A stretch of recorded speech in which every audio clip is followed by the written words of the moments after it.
नमस्कार जी, अभी आया फैमिली, कैसे हो आप लोग? Hope you are doing well.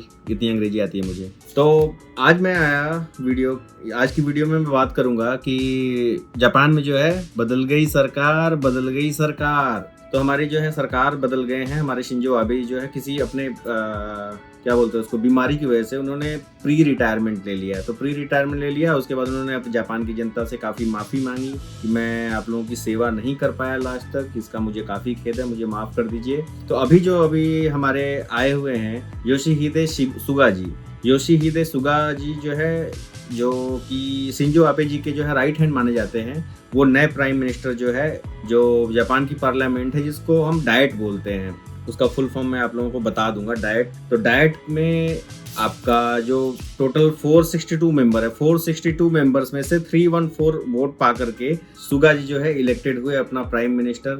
और काफ़ी एक्सपीरियंस है। इन्होंने पहली बार जब अपनी जो पार्टी है LDP, लिबरल डेमोक्रेटिक पार्टी, इन्होंने एज ए सेक्रेटरी ज्वाइन करी थी। तो जो है अभी काफ़ी एक्सपीरियंस्ड है, 71 इयर्स के जो अपने सुगा जी हैं। अभी शिंजो आबे जी का नाम लेते ही आपके मन में एक हैंडसम से आदमी का इमेज जो है आ जाता होगा कि काफ़ी स्मार्ट से थे और इंडिया पे कई बार विजिट किया उनका। और हमारे प्रधानमंत्री श्री मोदी जी का काफ़ी अच्छा मतलब रिलेशनशिप था, हमारे इंडिया से उनके काफ़ी अच्छे रिलेशनशिप थे।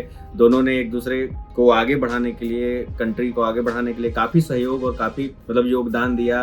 और जो लोग फॉरेन में, मतलब हम जैसे लोग जो जापान में रह रहे हैं, उनके लिए भी काफ़ी रियायतें दी हैं जापान गवर्नमेंट ने इससे पहले। तो आने वाले प्राइम मिनिस्टर श्री सुगा जी से भी हम यही उम्मीदें करते हैं कि वो हमें काफ़ी रियायत दे, और काफ़ी रियायत देंगे भी, क्यों नहीं देंगे, क्योंकि हर कंट्री चाहती है कि उनका जो है खुद का फॉरेन करेंसी बढ़े और विकास हो। तो उस तरीके से चलता रहेगा ये। और चूंकि ये सेम पार्टी से हैं, जैसे शिंजो आबे जी के राइट हैंड माने जाते थे, तो जरूर उनके रास्ते पे का अनुसरण करेंगे, होप सो।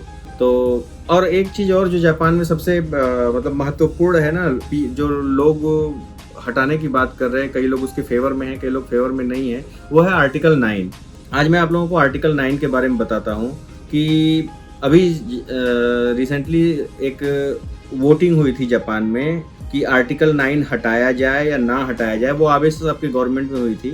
तो उसमें 67% लोगों ने ये बोला कि ये आर्टिकल जो है, 69% लोगों ने, 69% लोगों ने बोला कि ये आर्टिकल ना हटाया जाए, और बाकी के बचे लोगों ने बोला कि ये आर्टिकल हटाया जाए। ये जानने के लिए पहले आप लोग ये जान लीजिए कि आर्टिकल 9 है क्या। आप लोगों ने हमारे कंट्री में आर्टिकल 370 का सुना है, 370 जो कि हटा। तो हर देश की कहीं ना कहीं कुछ ना कुछ क्लॉज होते हैं, आर्टिकल होते हैं। तो आर्टिकल 9 जापान में ये था कि जब जापान वर्ल्ड वॉर में 1945 में हारा था ना अमेरिका से, तो अमेरिका ने जापान को एक्वायर कर लिया था। और उस पे जो है उसने बोला कि अब तुम हमारे इशारों पे चलोगे, मतलब कि हम तुम्हें ये चीजें लिख करके देंगे, अब इसका तुमको अनुसरण करना है, मतलब फॉलो करना है। तो उसमें एक क्लॉज था आर्टिकल 9। उस आर्टिकल में ये था कि जापान फ्यूचर में किसी से युद्ध नहीं करेगा, किसी भी कंट्री से। और उसके बाद दूसरा ये था उसमें कि वो अपनी सेना तैयार नहीं करेगा, चाहे थल सेना हो, जल सेना हो या वायु सेना हो, कुछ तैयार नहीं करेगा। हाँ, जापान पे अगर कोई विपत्ति आती है या कोई अटैक करता है, तो वो अटैक सीधा अमेरिका पे समझा जाएगा और अमेरिका उस पर क्या रिएक्ट करेगा।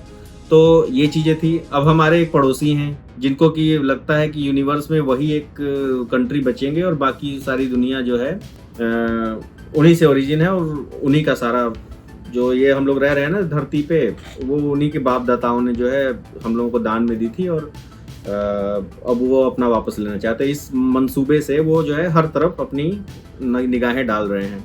उनको ये नहीं पता कि बेटा खन जाओगे और चले जाओगे, पता ही नहीं चलेगा कहाँ चले गए। खैर, कुछ तो जिम्मेदार हम खुद हैं इस चीज़ों के कि वो इतना हम पे हावी हैं। अब उन सब चीज़ों के बारे में बातें मैं बाद में करूँगा। अभी थोड़ा सीरियस टॉपिक चल रहा है जापान का, उस पर आ जाते हैं, उनको हम देख लेंगे बाद में।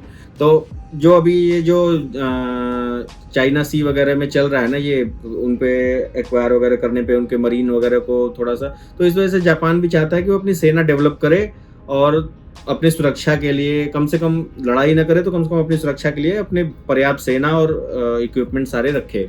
तो इस पे अभी वोटिंग हुई, तो उस पे 69% लोगों ने बोला कि नहीं भाई, ये तो नहीं होना चाहिए, आर्टिकल 9 जो है खत्म नहीं होना चाहिए।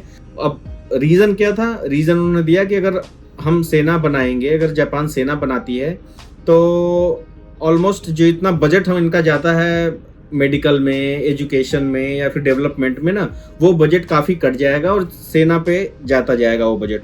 अब जब वो बजट सेना पे जाएगा तो इनका ये जब बजट कटेगा तो फिर देश जो है इनका तरक्की कम करेगा तो प्रॉब्लम्स आएंगी, इनका ये सोचना है। अभी सुरक्षा के बारे में नहीं सोच रहे हैं, ये अपने खाने पीने के बारे में सोच रहे हैं, डेवलपमेंट के बारे में सोच रहे हैं। क्योंकि जापान वर्ल्ड की 3rd लार्जेस्ट इकोनॉमी है, अब उसका प्राइम मिनिस्टर भाई अब देखिए क्या डिसीजन लेता है, अब ये तो उन्हीं के ऊपर डिपेंड करता है। तो इन सब चीज़ों के बारे में बाकी लोगों का कहना है, बाकी जो बचे प्रतिशत वाले हैं तो वो कह रहे हैं कि नहीं भैया आर्टिकल 9 तो ख़त्म होना चाहिए और हमें सेना बनानी है, क्योंकि हमारी भी सुरक्षा की बात है। और अब ये डिपेंड करता है नए वाले गवर्नमेंट पे। देखिए सुगा जी क्या करते हैं, क्योंकि आबे जी जो थे पिछले प्रधानमंत्री, उनकी भी यही राय थी कि सेना बनाई जाए और उसका गठन किया जाए। पर जापान में कोई भी काम होता है ना तो वो पहले जनता से अपना वोट वगैरह और उनकी क्या मंसूबे हैं वो जान लेते हैं, उसके बाद ही कोई कदम बढ़ाते हैं। क्योंकि ऐसे नहीं आ जाता कोई आर्टिकल वगैरह आ जाए, जनता उसका विरोध करे, और यहाँ विरोध प्रदर्शन वैसे होते नहीं है। खैर रही बात ये, तो यही बताना था आप लोगों को कि सुगा जी जो है बहुत जल्दी अपना शपथ लेने वाले हैं। उनका सेरेमनी होगा जो यहाँ इम्पेरियल हॉल है उसमें, एंड उसके बाद वो फॉर्मली प्रधानमंत्री बन जाएंगे। यहाँ के इलेक्शन तो ऑलरेडी जीत चुके हैं, उनको शिंजो आबे जी ने भी सपोर्ट किया एंड उनको बधाइयाँ दी। तो हमारी तरफ से भी उनको बहुत बहुत बधाइयाँ, और आने वाले समय में इंडिया के साथ जापान का फ्यूचर जो है काफ़ी अच्छा हो, इसी कामना के साथ हम भी जो है यहाँ पे रहेंगे और आप लोगों को टाइम टू टाइम खबर पहुँचाते रहेंगे। One more thing I would like to say कि हमारी जो टीम है, अभी आया टीम, और उसके 2-3 हमारी फैमिली, जो आप लोग सारे फैमिली हैं, आप लोगों का बहुत बहुत धन्यवाद और बहुत तहे दिल से आप लोगों का स्वागत।